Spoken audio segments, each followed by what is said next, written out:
Hi. I'll get right to the point. This is a tough subject to tackle, but I feel that it has to be tackled, so here I go. Just a week ago, my family had to put our dog, Pablo, down. We had gotten him from the Chihuahua Rescue here in San Diego, and he had just been the apple of our eye, the sweetest dog, the most chill Chihuahua you've ever seen in your entire life. He was not about barking around unless there was food in the kitchen sometimes. He was just calm and happy and things like that. But toward the end of his life, he, you know, well actually, pretty early on from owning him, we owned him for about 4 years, he had developed numerous problems of his came to the surface between having a bad back and having bad knees and back legs.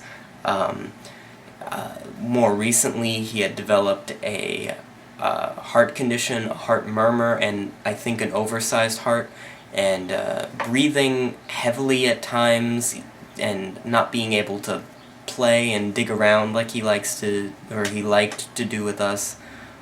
It all became very difficult for him. Potential problems with his teeth arose.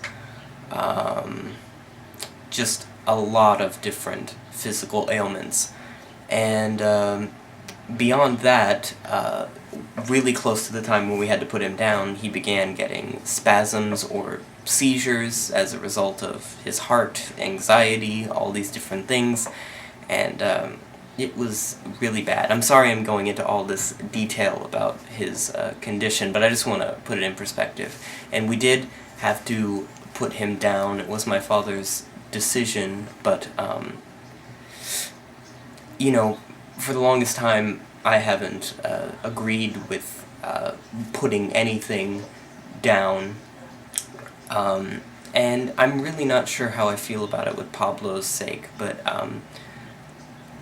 unfortunately in his case, there really was nothing to be done about his physical condition, and he just would have continued to have suffered living in pain, and probably would have died with a horrible heart attack or something painful. So to know that he passed painlessly is a little bit of a consolation to having to make that decision. And of course, my mom and I cried, my dad even cried. It's all been very difficult. Many other people besides our family loved him, and, it's been hard. But I can't focus on that, No matter who dies in your life, whether it's a person or an animal that you value, you've got to look at the positive things. We gave him some of the best years of his life. Other people might not have taken him on. The rescue that gave us him, that we purchased him from, lied about his age and the ailments that he had. And had he gone to another family, who knows, they might have put him down within a month. But we gave him 4 amazing years, and unfortunately his physical condition went too far. We bought all kinds of medicine for him. He started going to the vet practically at least once a month, if not more, depending on the time. Spent thousands of dollars on this dog, and nothing could be done at the end.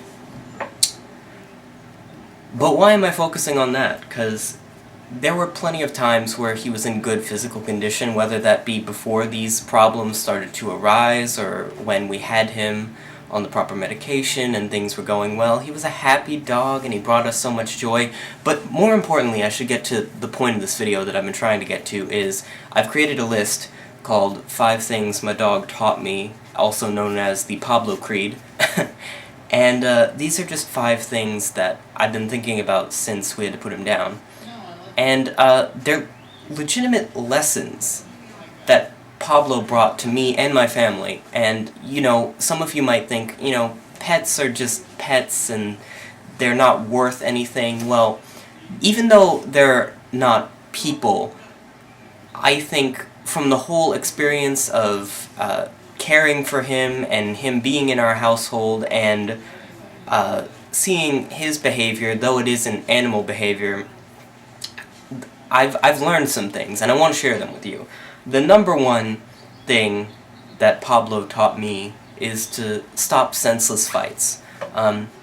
My family is just like any family, where sometimes there are arguments, and a lot of the times there are stupid things, and they escalate to these monumental discussions that involve yelling and practically violence. And they're just senseless. And when Pablo, from the minute he came into our house, he always got unhappy when that was going on, of course. He could sense we were upset and things like that. And, because of him, we stopped those sort of fights, those senseless altercations. And we wouldn't have done that had he not come in there and we weren't worried about his stress levels. But even now that he's gone, we see the pointlessness of those occurrences, and that's an invaluable lesson.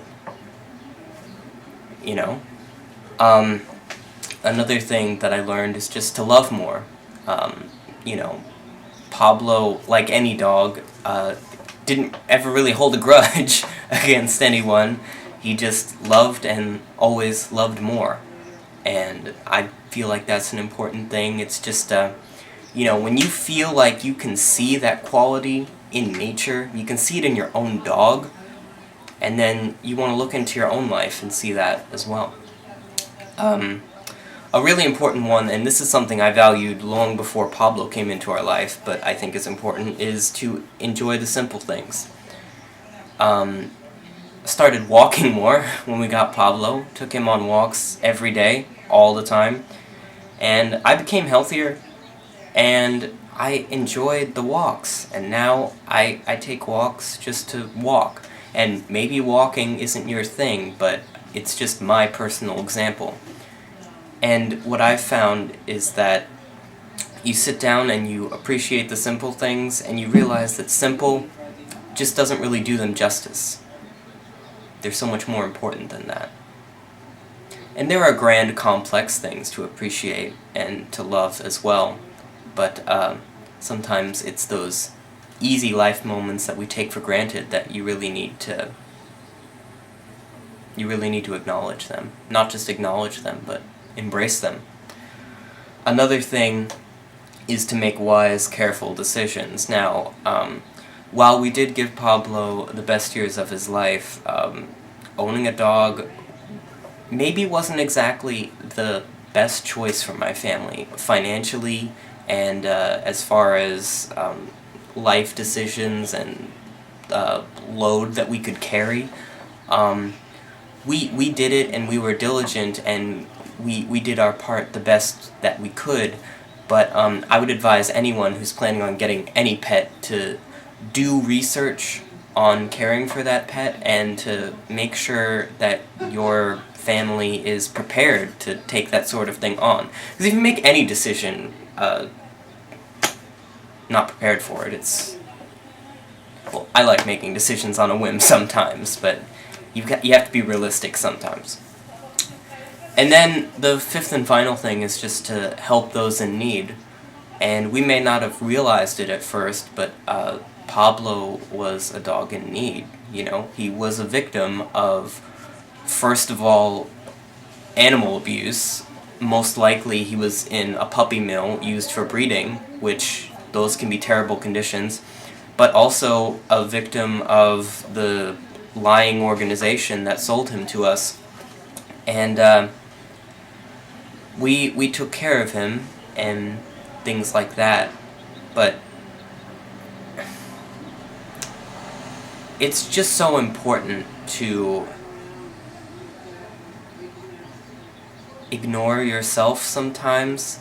I don't mean that by not taking care of yourself. You always need to take care of yourself and love yourself and make sure that you are okay. But to live a life selfishly where you never stretch out your arm to someone else who maybe needs to be picked up, why are you even bothering doing anything?